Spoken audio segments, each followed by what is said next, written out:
Pakistan field marshal की बात करते हैं। पाकिस्तान के field marshal, marshal of air force और एडमिरल ऑफ फील्ड रैंक की बात करते हैं, तो 27वीं तरमीम में उनके यूनिफ़ॉर्म्स की ताहयाती के हवाले से जो पॉइंट ऐड किया जा रहा है और इस हवाले से जो 27वीं तरमीम ईवन के काबीना में मंज़ूर हो चुकी है, सेनेट में पेश हो चुकी है और उसका जो ऑनलाइन बाकू से ऑनलाइन मिस्टर शहबाज शरीफ ने उसकी सदारत भी की है इस इजलास की। आपको क्या लगता है कि किस पार्टी को सबसे ज़्यादा फ़ायदा होगा इस पूरी 27वीं तरमीम की इम्प्लीमेंटेशन में? कौन फ़ायदा उठा रहा है और क्या ये वाक़ई हुकूमत की जानिब से पाकिस्तान के शहरियों के तहफ़्फ़ुज़ के लिए एक नई स्ट्रैटेजी आ रही है पॉज़िटिव नोट पे? देखिए, बात ये है कि जहाँ तक किसी के या स्पेशली आर्म फोर्सेस के लोगों के ओहदों की तैनाती है, मेरा ख्याल है कि लोग रैंक में और अपॉइंटमेंट में बड़ा फ़र्क अब नहीं समझते और रैंक में और अपॉइंटमेंट में ज़मीन आसमान का फ़र्क होता है। राइट, तो पहले तो उसको समझ लें कि अगर फ़र्ज़ करें एक आदमी लेफ्टिनेंट कर्नल है या वो और वो कमांडिंग ऑफ़िसर है अपनी यूनिट का, तो वो यूनिट का जो कमांडिंग ऑफ़िसर है वो उसकी अपॉइंटमेंट है।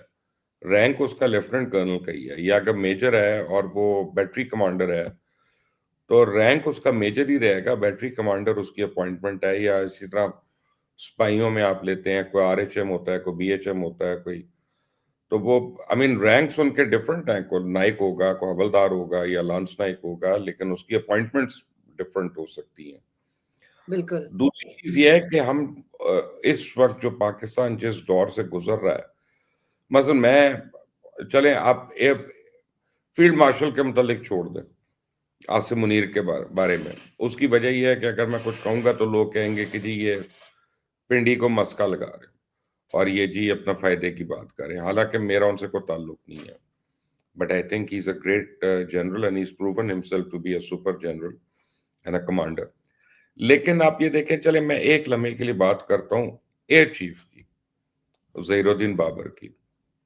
अब एयर चीफ को आप देखें कि जब से उन्होंने टेक ओवर किया है, उनका जो विज़न है, वो उन्होंने पाकिस्तान एयर फ़ोर्स को ऐसे ट्रांसफ़ॉर्म किया है कि इवन अमेरिका की एयर फ़ोर्स दंग रह गई है और यकीनन, यकीनन। यूरोप की एयर फ़ोर्स दंग रह गई है, बल्कि इटली ने पाकिस्तान को कहा है कि हमारी एयर फ़ोर्स को ट्रेन कर लें।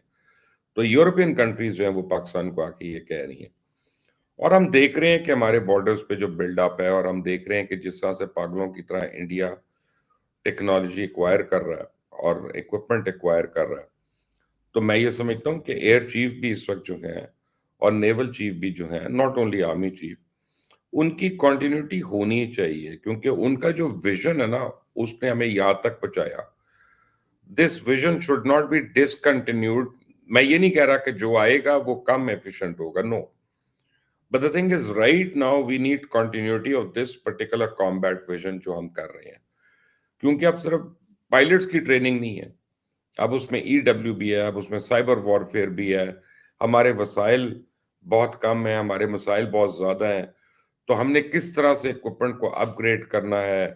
अब एयर में आप देख लें कि नेस्टप का जो विजन था वो अनपैरेलल है, सिर्फ अमेरिका में और उसके बाद पाकिस्तान में है।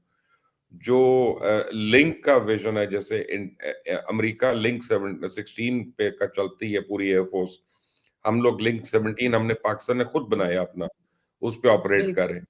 तो ये इतनी ज्यादा एडवांसमेंट्स हैं कि इनमें मैं समझता हूँ कि कंटिन्यूटी जो है ना वो शायद वक्त की जरूरत है।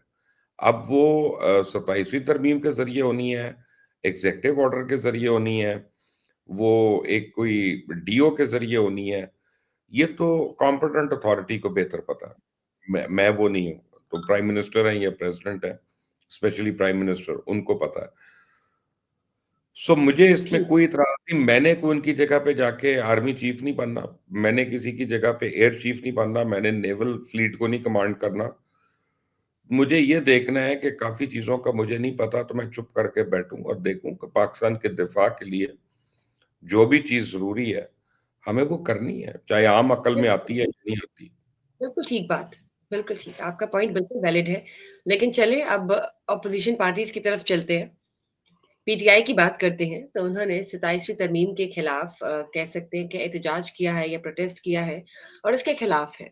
वो एग्री नहीं कर रहे। इसके साथ-साथ मिस्टर वक़ार ज़का की बात करते हैं, तो उन्होंने मिस्टर इकरार उल हसन को ऑफ़र की है कि आप वज़ीर आला सिंध बन जाएँ, मैं वज़ीर आज़म बन जाता हूँ, कुछ इस तरह की भी बात चल रही है। आपको क्या लगता है कि पीटीआई की ये तहरीक है खिलाफ 27वीं तरमीम के खिलाफ, वो किस हद तक स्टैंड आउट करती है? और बाकी ये जो मिस्टर वक़ार ज़का, मिस्टर इकरार उल हसन के दरमियान जो एक स्टेटमेंट चल रही है? मेरे ख्याल में पीटीआई आने वाले दिनों में बड़ी अहम हो जाएगी क्योंकि अब पीटीआई जो है उसको पावर पॉलिटिक्स में समझ आ रही है कि अगर वो अभी भी बाहर रही तो बिल्कुल रिडंडेंट हो जाएगी।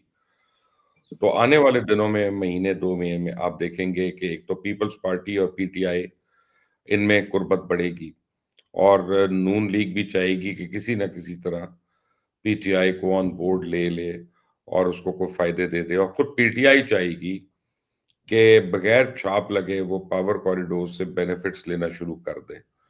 तो ये तो आपको कुर्बत नज़र आएगी। जहाँ तक रहेगी वक़ार ज़का की बात तो he is a clown, he is a joker. जो आदमी पाकिस्तान में नहीं है और बाहर बैठ के अपनी पॉलिटिकल पार्टी चलाने की कोशिश कर रहा है, तो वो एक खामख़याली अल्ताफ़ सेन नहीं चला सका, तो वो कैसे चलाएगा? जहाँ तक इकरारुल हसन का ताल्लुक है, मैंने इकरारुल हसन के साथ काफ़ी काम किया। एआरवाई पे हम दोनों एक साथ थे। At that time he was very young. He was very wild and very young and very energetic. He still is, माशाल्लाह, very energetic.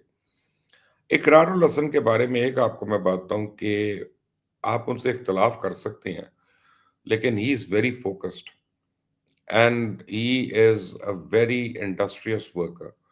अगर उसने अपना माइंड ठान लिया है कि उसने ये करना है, तो वो करके छोड़ेगा।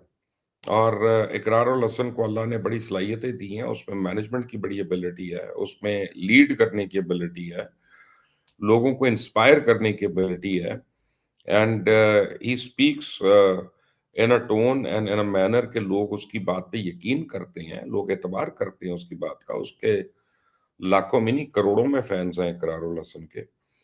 और इकरारुल हसन ने अगर एक पॉलिटिकल पार्टी अनाउंस की है, तो ये उसका राइट है। हर पाकिस्तानी का, हर इंडिविजुअल का डेमोक्रेसी के अंदर राइट है कि वो अपनी अपनी जद्दोजहद जो है उसको अपनी नज़र से जारी रखे। मेरा भी राइट है, आपका भी राइट है कि हम भी अपनी पार्टीज़ बनाएँ और बिल्कुल। लोगों का राइट है कि उनके पास इतने ऑप्शंस हों कि वो कहें यार हमने नून लीग के या पीपल्स पार्टी या पीटीआई के अलावा अब किसको वोट दें? कोई है ही नहीं हमारे पास, ऑप्शन नहीं है। और ऑप्शन हो, वैरायटी हो। आप कम से कम इकरारुल हसन देखें, इकरारुल हसन को लोग एकदम से मैं देख रहा हूँ फैशन बन गया उसको बुरा कहना। उसकी वजह ये है कि सडनली वो पॉलिटिकल अरीना में आ गया। अब पॉलिटिकल अरीना में जब आप आते हैं ना तो आप हर एक को थ्रेट कर रहे होते हैं और कि जिन्हें उनकी सीट पे उनके वोट काटने में चलो कहीं नहीं तो 1000 वोट तो काटेगा ना किसी का and that could be a difference between winning and losing. तो वो सारे उसको यानी आप समझें कि एक किस्म से उसके ऊपर उँगलियाँ उठा रहे हैं। लेकिन Ikrarul Hasan doesn't deserve that. He deserves a better treatment और मैं आपको एक बात बताऊँ कि डोंट बी सरप्राइज्ड अगर वो इलेक्शंस में 2 साल के बाद इलेक्शंस में वो सबको सरप्राइज़ कर दे अपने रिज़ल्ट से। मुझे नहीं पता वो जीते या ना जीते, कतई नज़र उसके, बट उसका जो एफर्ट है ना, वो ज़रूर रंग लाएगा। आई मीन मैं तो इकरार को बिलीव करता हूँ जब वो कह रहा है कि उसने पॉलिटिकल रेजिस्टेंस करनी है, तो वो करेगा और उसमें हिम्मत भी है, जोश भी है और अल्लाह ने उसको अक्ल भी दी है। So my my best wishes and my prayers are with Ikrarul Hasan. बिल्कुल ठीक है, मेरे सपोर्ट हल्के करना में चाहिए, अप्रिशिएट करना मेरे चाहिए। हल्के में अगर वो खड़ा होगा तो मैं तो उसको वोट दे दूँगा।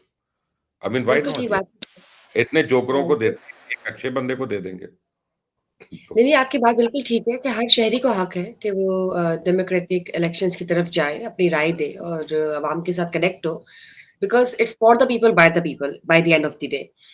सर, डेनमार्क की बात करते हैं। मैं डेनमार्क के एक स्ट्रैटेजिक प्लानिंग की बात करना चाहूँगी आपके साथ। वो इसलिए कि 27वीं तरमीम अगर आ रही है, तो वो कुछ और चीज़ें भी इम्प्लीमेंट कर सकती है, कुछ और सर्टेन रूल्स भी लेकर आ सकती है, वक़्त की मुनासिबत के हिसाब से।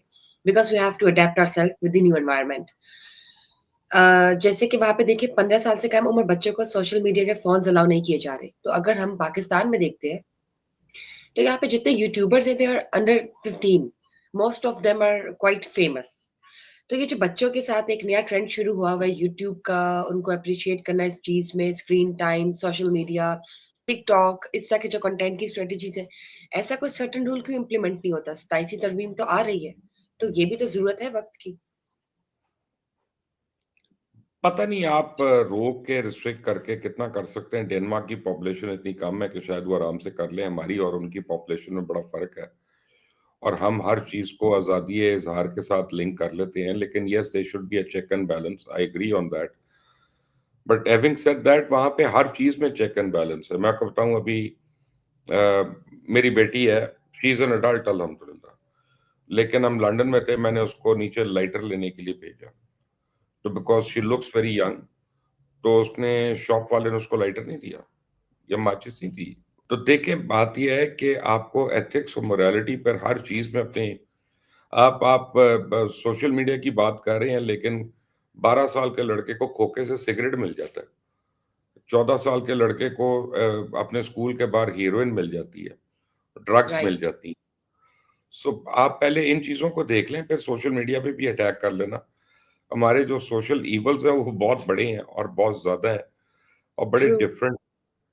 तो let's concentrate on that first. दुरुस्त। चलिए देखते हैं क्या बनता है, let's hope for the best.